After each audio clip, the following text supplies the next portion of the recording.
की प्रत्येक पाऊल टाकताना एक लहानपणाची जर्नी असते जी खूप महत्वाची असते. तर तुमची जर्नी ती कशी होती? बालपणाच्या बद्दल थोडक्यात आम्हाला सांगा. माझं काय झालं, सुरुवात हम्म, आमची पार्श्वभूमी हम्म, शिक्षकी पार्श्वभूमी. हम्म, वडील शिक्षक होते, हम्म. भाऊ पण शिक्षक होते.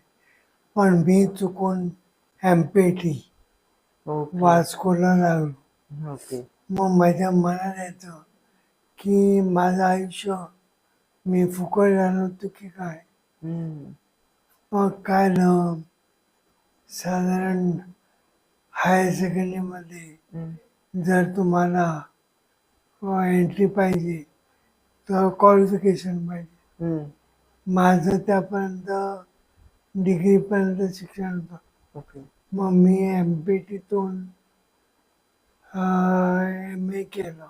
ओके. एमपीटीतून एम ए केलं. एम-ए केलं ही केव्हाची गोष्ट साधारण वर्ष सांगू शकतात अंदाजे? साधारण 86-87. 87. ओके.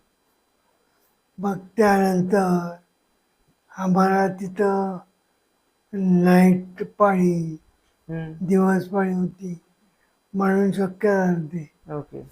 आता होणार नसतं, ओके. कारण कॉरेस्पॉन्डन्स कोर्स हम्म.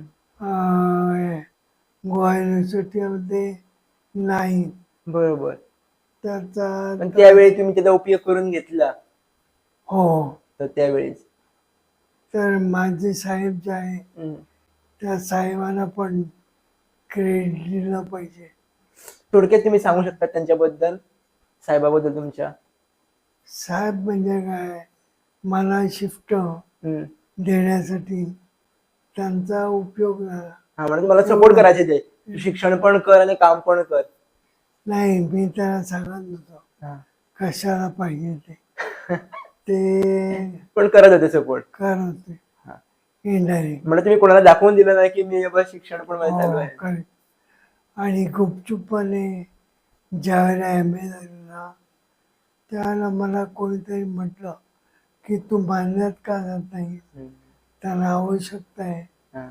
आणि त्याच वेळेला जाहिरात पण आली होती. हा. ओके. आणि उपमुख्यमंत्री आमचे खराब साहेब हा. ओके.